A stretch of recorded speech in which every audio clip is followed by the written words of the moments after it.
The CENTCOM commander, Admiral Bradley Cooper. He just returned from the front lines to see the troops and meet with allies, and this morning briefed us, just before this briefing, on the latest on all aspects of Operation Epic Fury. So after the chairman concludes, we'll ask Admiral Cooper to share a quick update on the ground truth from his trip to the region as he continues to implement an ironclad blockade and ensures that our forces are maximally postured to restart combat operations should this new Iranian regime choose poorly and not agree to a deal. And that is what we urge this morning, that this new Iranian regime choose wisely, which is where we'll start with a message to Iran's military leadership, to the KH leadership and IRGC leadership. We're watching you. Our capabilities are not the same, our military and yours. Remember, this is not a fair fight. And we know what military assets you are moving and where you are moving them to. While you are digging out, which is exactly what you're doing, digging out of bombed out and devastated facilities, we are only getting stronger. You are digging out your remaining launchers and missiles with no ability to replace them. You have no defense industry, no ability to replenish your offensive or defensive capabilities. You only have what you have. You know that, and we know that. You can move things around, but you can't actually rebuild. You can dig out for now, but you can't reconstitute. But we can. We are reloading with more power than ever before, and better intelligence, even more importantly, better intelligence than ever before, as you expose yourself with your movement to our watchful eye. We are locked and loaded on your critical dual-use infrastructure, on your remaining power generation, and on your energy industry. We'd rather not have to do it, but we're ready to go at the command of our president and at the push of a button.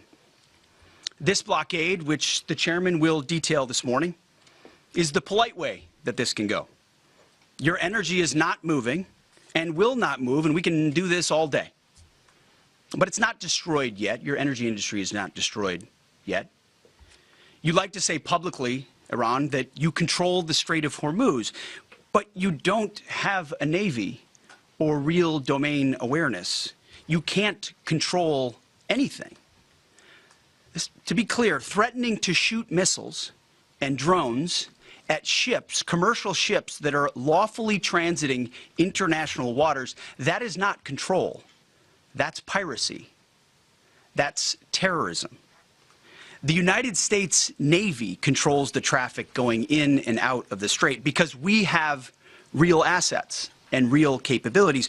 And we're doing this blockade, performing it with less than 10% of America's naval power. The math is clear. We're using 10% of the world's most powerful navy, and you have 0% of your navy.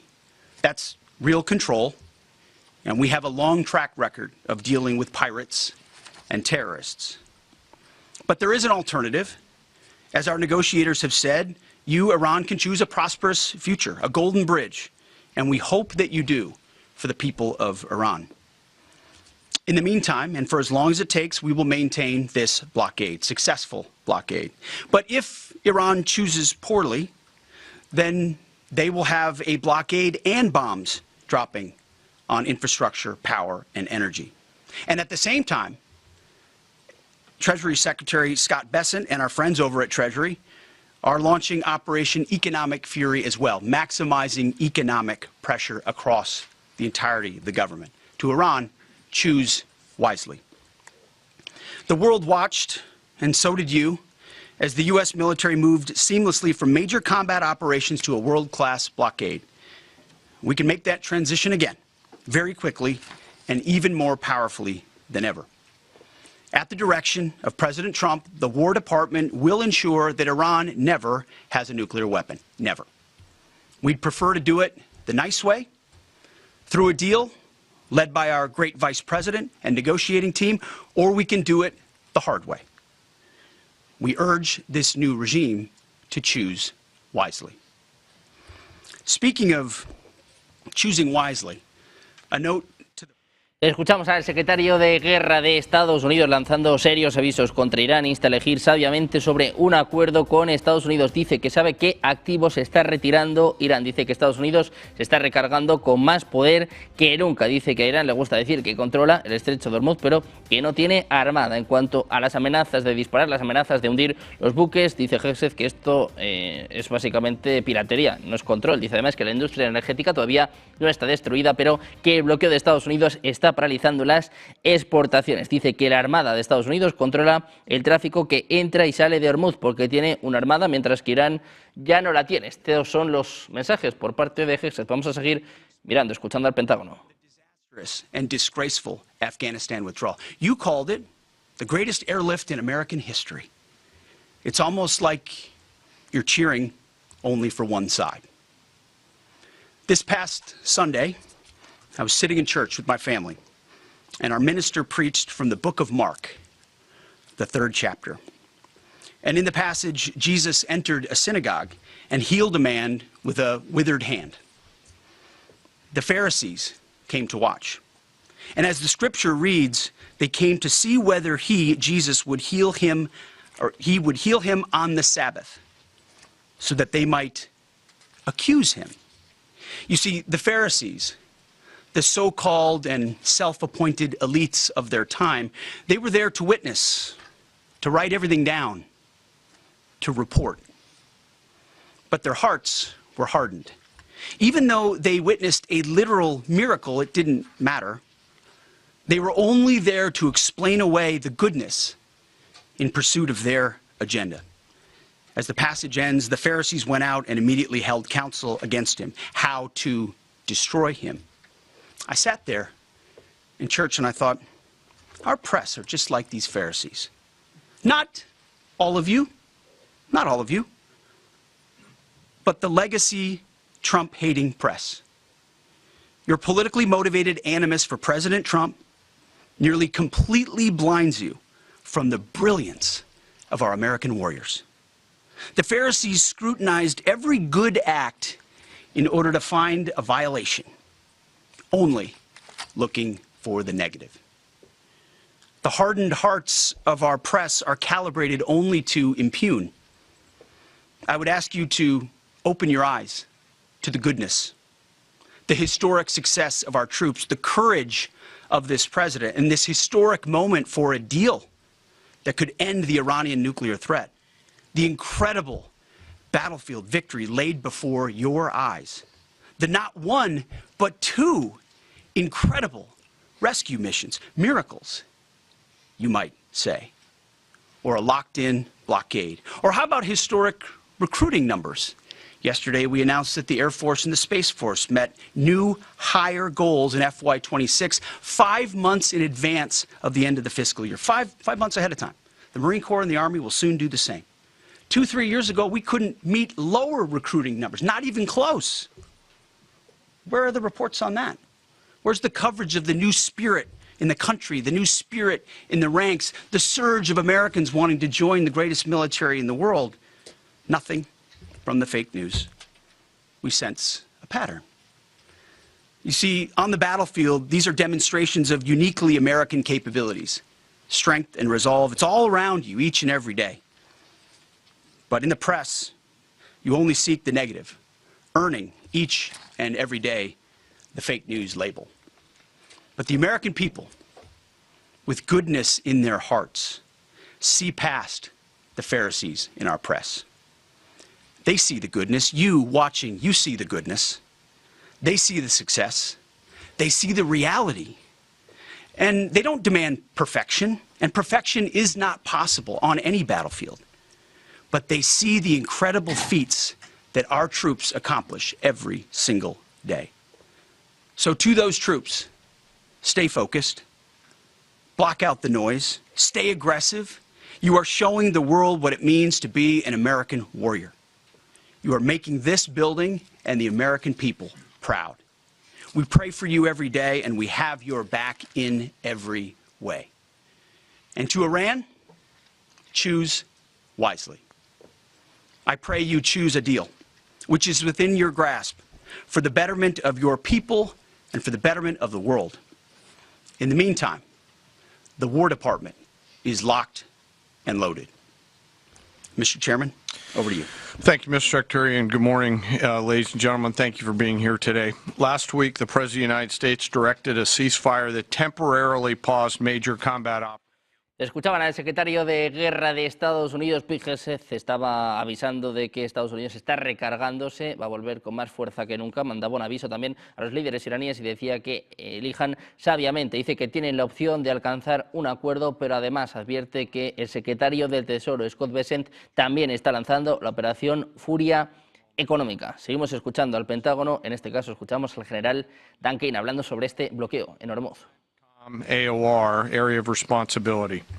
On Monday, 13 April, at 10 a.m. Eastern Standard Time, at the direction of the President, America's Joint Force began implementing a blockade against Iran under the leadership of Admiral Cooper and the team at CENTCOM. Let me be clear, this blockade applies to all ships, regardless of nationality, heading into or from Iranian ports. The U.S. action is a blockade of Iran's ports and coastline, not a blockade of the Strait of Hormuz. Enforcement will occur inside Iran's territorial seas and in international waters. In addition to this blockade, the Joint Force, through operations and activities in other areas of responsibility, like the Pacific area of responsibility under the command of Admiral Paparo, will actively pursue any Iranian-flagged vessel or any vessel attempting to provide material support to Iran. This includes dark fleet vessels carrying Iranian oil. As most of you know, dark fleet vessels are those illicit or illegal ships evading international regulations, sanctions, or insurance requirements. More than 10,000 sailors, Marines, and airmen, over a dozen ships and dozens of aircraft are executing this mission. And let me walk you through this operation a little bit. Please go to the first slide. First to the graphic, this is taken before the blockade began. North is up. You can see the blockade line here in the center of the graphic, denoted by the red dashed line. This map is a pull from our common operating picture that we use to allow commanders and key leaders to see what is happening in near real time. We just grabbed screen grabs to highlight the actions and activities. What is not shown is how incredibly congested this area is and the incredible work that our sailors are doing to ensure that they can work in and around an incredibly busy water space. What is also not depicted here is the massive force of fighters, intelligence aircraft, helicopters, and other embarked forces to include aerial refueling tankers that are up overhead this blockade area. You'll note that U.S. forces are in blue, Iranian ships are in red, and as we started this blockade, there were 7 ships of interest that were of concern for U.S. Central Command. Through a variety of intelligence tools and with the assistance of the Office of Naval Intelligence and other intelligence agencies, the force began to hunt for potential interdictors at 10 a.m. Eastern Standard Time. Next slide, please. It's now 12:40 Eastern Daylight Time. 2 hours and 40 minutes into the blockade as attempted blockade runners attempt to hop the line. U.S. forces began to commit. Out in front of them was a range of intelligence, surveillance, reconnaissance, and tactical assets. And immediately these runners began to see, sense, and feel America's combat power compressing upon them.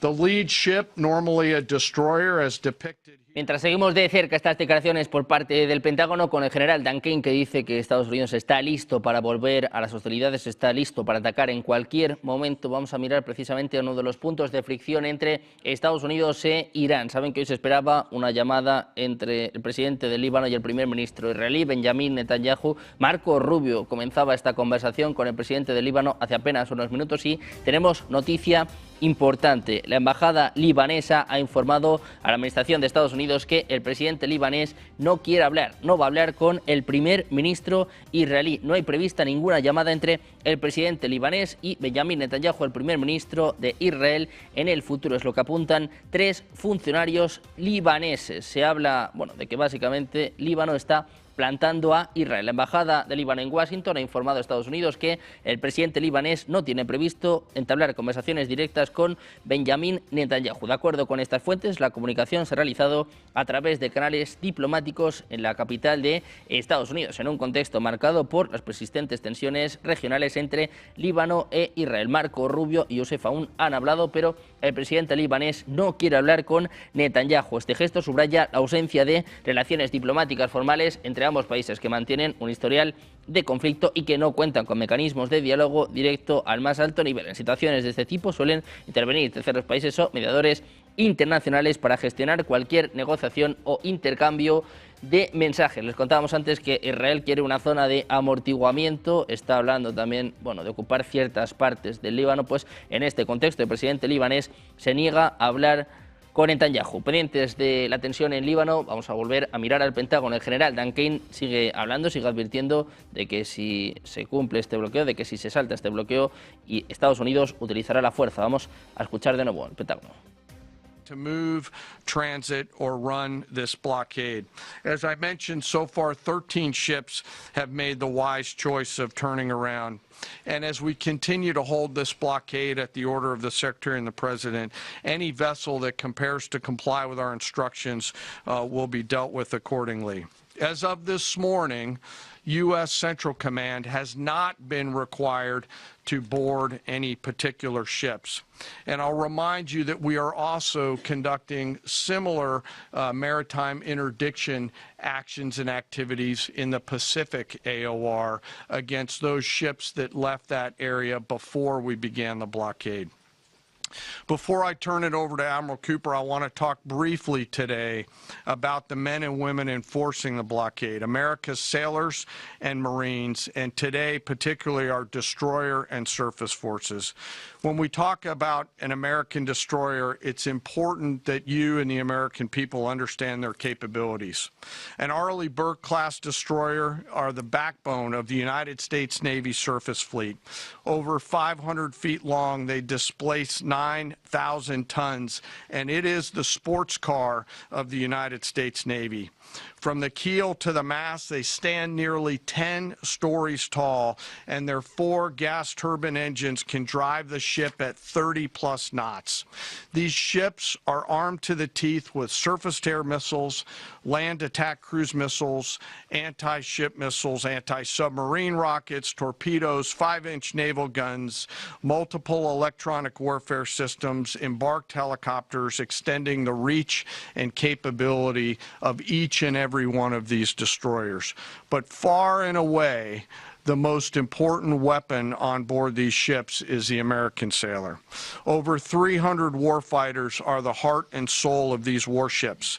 At sea, sometimes for months, and these ships out in the CENTCOM AOR have been out there for months. They operate around the clock in a constant state of readiness, always delivering for our joint force. It's hot in the engine room. The engineering team keeps the lights on and the ship powered and able to respond to the orders from the bridge. On that bridge, our sailors maintain a constant watch, maneuvering the ship tactically and safely through always congested water space. And there is a lot out there. It is like driving a sports car through a supermarket parking lot on a payday weekend with thousands of kids in that parking lot as you attempt to maneuver through there to get to that ship that would attempt to run that blockade.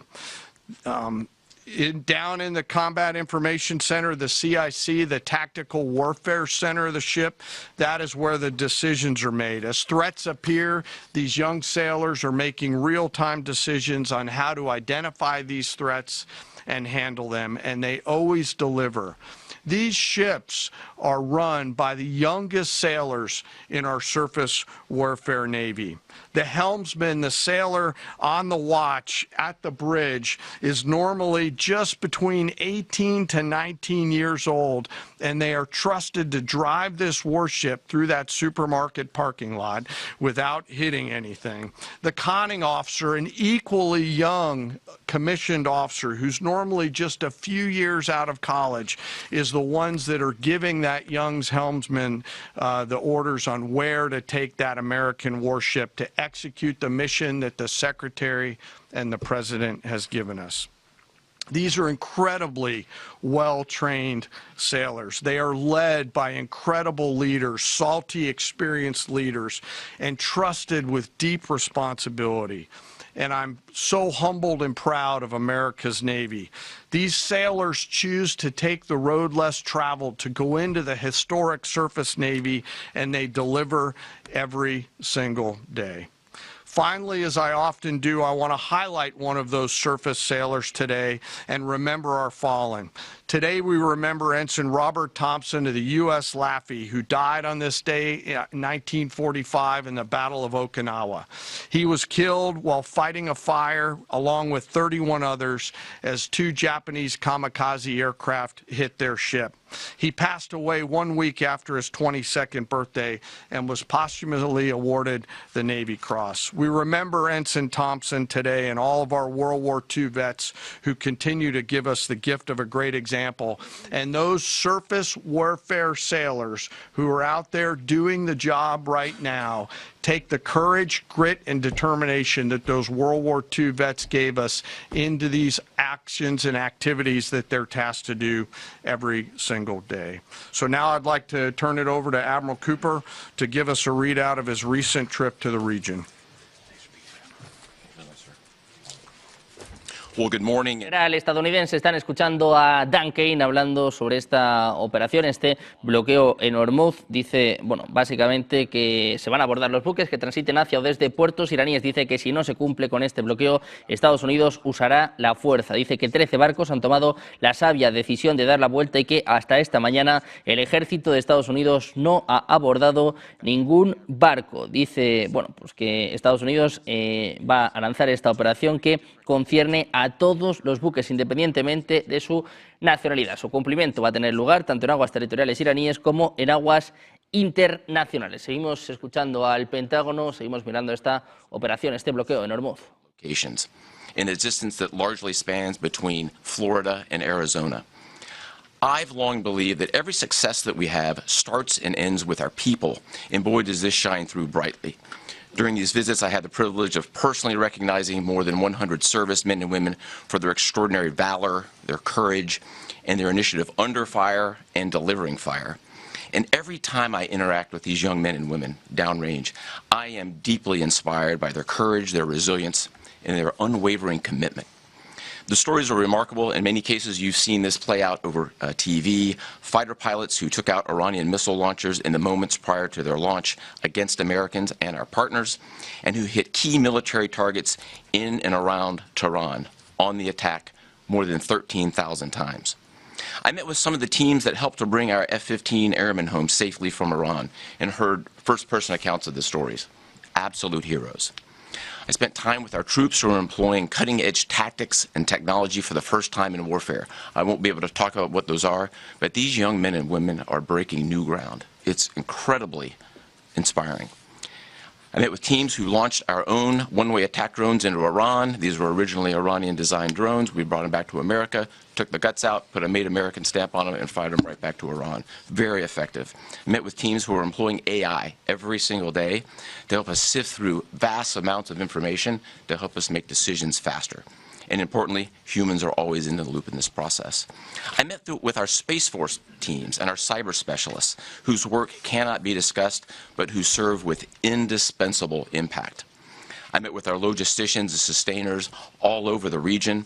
There is just no military that executes logistics like the U.S. military.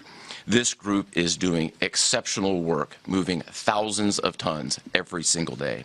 I met with our air defenders who shot down Iranian ballistic missiles. My message for this group in particular is that their actions most certainly saved thousands of lives across the Middle East during Epic Fury. And all told, my personal assessment is, after these couple of trips, is our troops are highly motivated, they're focused, they're vigilant, and they're ready. And they're using this time to do a couple of things. We're rearming, we're retooling, and we're adjusting our tactics, techniques, and procedures. There's no military in the world that adjusts like we do, and that's exactly what we're doing right now during the ceasefire. A little note about partners. My discussion with regional allies and partners, both at the senior civilian level and the senior military level, reinforced our shared commitment to regional security. But beyond that, having now fought together side by side, I assess that our military partnerships are stronger than ever as we continue to maintain a very active defense posture across the region during this ceasefire. And that posture stretches across the entire Arabian Peninsula, and it runs from northern Iraq all the way down into the northern Arabian Gulf. In creating the largest air defense umbrella in the world across the Middle East, we embedded specially trained U.S. military air defenders alongside our partner nation soldiers, side by side, literally side by side. And to give you a sense of their contribution and impact, the King and Crown Prince of Bahrain both personally knew our soldiers by name. These leaders expressed appreciation for our service member who continue to stand shoulder to shoulder with our partners in support of regional defense. And this is a sentiment that is widely shared across every Gulf ally. I heard this message over and over again, which is, we stand with you. As the Secretary and the Chairman have said, Bahrain, UAE, Saudi Arabia, Qatar, Kuwait, and Jordan have been exceptional teammates. I had a chance to meet with both their senior leadership as well as their troops. Boy, equally inspiring and equally committed to mutual defense. They defended Americans and they defended their own country. It was inspiring. And there's been no better teammate than Israel. Together, the four best air forces in the world, the Israeli Air Force, the U.S. Air Force, and the air forces of the U.S. Navy and U.S. Marine Corps, together met and exceeded our own military objectives over and over again. Twice in the past 2 weeks, I've met with the Israeli Chief of Defense to ensure that we remain closely aligned, and we do. And then finally, let me just close by saluting the brave men and women who are in uniform and who continue to answer the call with unrivaled lethality, great teamwork, and resolve. We've asked them to stay ready during this period, and that's exactly what they're doing. I couldn't be prouder, and I know that you and the American people share in that same pride. Thank you so much. Thank you. All right, we'll take a few questions. Go ahead. Thank you. Alexandra Ingersoll, One American News. How is the Iranians' decimated command and control affecting the ceasefire at this juncture? Ergo, how are we enforcing a ceasefire with an enemy who has virtually no command and control? And then one other question about the Houthis being, have the Houthis been an issue in the Straits of Hormuz and the Bab al-Mandab Strait at the Red Sea? Or are we tracking that militarily? Appreciate that. On the ceasefire front, it's right. Their command and control capabilities are highly degraded, so their ability to talk, see, sense is at the worst it's ever been. But their motivation to want to stay in the ceasefire is very high because they understand that a violation of that ceasefire means a commencement, once again, of Admiral Cooper's forces, which went very poorly for them. So they have a high incentive to maintain that ceasefire, even though they can't talk and organize as well as they'd like to. And then as far as the Houthis, thus far, they have stayed out of it, which, of course, we think is a good decision by them, and I think is a reflection of the fact that over a year ago in Operation Rough Rider, we had an ongoing and intense campaign that demonstrated American capabilities, which has them hesitating to want to do something on that strait, which I think would be a poor choice. Right here. Good morning, Mr. Secretary, gentlemen. David Zia, Real America's Voice. As commercial shipping ramps up, you know, there was 130 ships a day going through there. As that happens, ships have to anchor up, right, and wait to pass through the narrow strait. Is there any progress with an international force to phase out U.S. military-led escorts or other? Is anyone stepping up to do that? It's a great question. Long term. They should be. There's a lot of talk, and what we've seen in this conflict from allies, and those is a lot of talk, except for the ones that were mentioned by Admiral Cooper in the region who've been phenomenal. Other allies have talked a lot and haven't done anything. And as the President has pointed out, this is a waterway that the American commerce doesn't use all that much. We don't rely on the energy coming out of the Strait of Hormuz, but Asia does, and Europe does, and large parts of the rest of the world do. And so their ability to muster a collective defense or a clearing of the straits would be a wonderful thing. And we hear and see the talk about it, but when shots were fired and those countries were needed the most, they weren't there. They weren't in the strait. They weren't alongside us. Their leaders weren't rallying what they have of their navies. If they decide after CENTCOM does the heavy lifting, which again, they should be able to do. We should live in a world where other countries can defend waterways, not just the United States Navy. Should that conclude, which we believe it will, then we would welcome other countries coming in after the fact. But you can't live in a world in perpetuity, and this is a message to the rest of the world and our allies, where you just rely on America to continually do the heavy lifting. Oh, Iran might get a nuclear bomb. Who's going to do something about it? America. And America only. Other allies need to invest in their capabilities so they can project power and do basic tasks like clearing a strait. So we're not counting on it, but it would be wonderful to see it if it ever materialized. Yes. Thank you, Mr. Secretary. Thank you all for your time. I have a couple questions. Escuchamos a Hegseth, que vuelve a cargar contra los aliados europeos. Dice que Irán no puede tener un arma nuclear y el único que hace algo es Estados Unidos, que ahora está este bloqueo del estrecho de Hormuz y el único que hace algo es Estados Unidos. Dice que sería maravilloso que sus aliados también pudieran ayudar, pero que no cuenta con ello. En cuanto al alto el fuego, le preguntaban que por qué Irán está manteniendo este alto el fuego, esta tregua, que cómo puede hacerlo sin tener ni mando ni control. Y dice Hegseth, bueno, pues que lo que tienen es mucha motivación, que Irán no quiere volver a la guerra. Vamos a seguir escuchando los mensajes del Pentágono. I think Americans are really interested in what their experiences and testimonies are like. As far as the status of the individual you mentioned, I believe it's the same. Not a lot coming from him right now, understandably so, a lot of fear. Believed to be alive, wounded, and disfigured. Status remains the same. As far as a video like that, of course, that's disgusting and detached from reality. Iran says a lot of things in the propaganda space based on complete lies, and their actions have been lies. Oh, we don't target, we see missiles going into civilian facilities and hotels in the Gulf states, and they say we only target military targets, as you watch drones and missiles go into. So they are going to misrepresent, lie, spin in a multitude of ways, which we are quite used to. Ultimately, they need to come to the table and make a deal. And I'll hand it over to Admiral Cooper for this. Yeah, I would just reiterate my previous comment. Morale is very high. And anyone in the military can take about 2 seconds to figure out what morale looks like by meeting around it with the people. And it is crystal clear. These are motivated young men and women. I had the wonderful privilege of writing a letter early on in the operation to the team forward. And I told them this was going to be a mission of extreme consequence. And serving at a time where you are making a difference, consequential, as the Secretary and the Chairman have described over and over again, is incredibly and deeply meaningful. And I think that's the key part of the drive, as well as being great teammates across the board. It's a privilege to watch. Jerry. Thank you. Jerry Dunleavy with Just the News. I have a couple of questions. First is some critics of the Trump administration policy, including former NCTC Director Joe Kent, have attempted to claim that the Trump administration's policy of zero enrichment for the Iranians is not actually President Trump's policy, but was foisted upon him by the Israelis.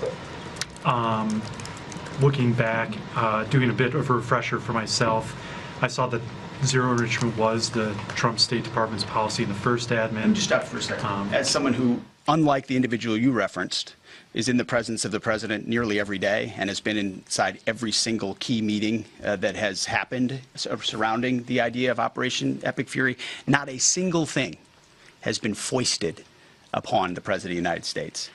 President Trump makes his own decisions about the interests of this country and defending our interests, and then working with allies and partners, in this case, Israel, who's got a lot of will and a lot of capabilities, which we're grateful for. Nothing gets foisted on President Trump. So those people who are not in those meetings who like to say things about that are just flat wrong. I have a quick one for Admiral Cooper, if that's Sure. okay. Thank you, sir, and thank you for being here.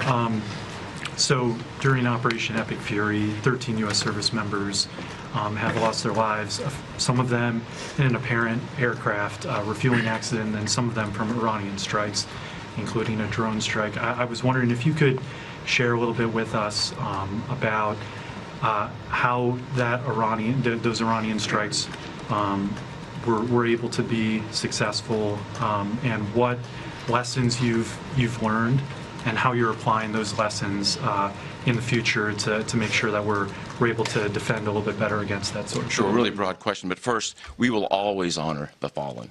And the 13 who lost their lives really helped steel the resolve and congeal the motivation of the forces that are I met many people who knew the fallen personally. I met many who were reported as wounded and are back. 90% of those who have been wounded have been back to duty. It gives you a sense of purpose and motivation. We have collected dozens, if not hundreds, of lessons learned.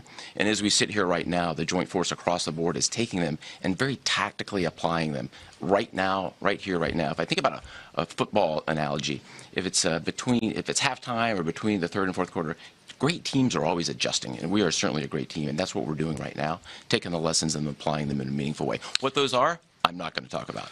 I'll say they extend also outside of CENTCOM and across the rest of the Joint Force. We are a learning organization, so adversaries around the world should recognize that and be aware of that. No doubt. And likewise, I mean, the chairman and I have had the opportunity to greet those 13 and their families at Dover, and it does steel our resolve. And I can just attest to the planning that went into every aspect of this, and force protection, ensuring that CENTCOM has whatever it needs and that they're taking the proper posture has always been number one in this effort. Last question. Thank you, Secretary Hegseth. There's reporting that says U.S. intelligence indicates China is preparing weapons shipments to Iran during this ceasefire. What's your reaction? Are these reports accurate, and what would be the consequences for the Chinese if they move forward with these shipments? Well, as you know, President Trump has a very strong and direct relationship with President Xi, and they've communicated on that, and China has assured us that that indeed is not going to happen, and in the spirit of the meeting they'll have next month. Thank you very much. I appreciate it. Thank you.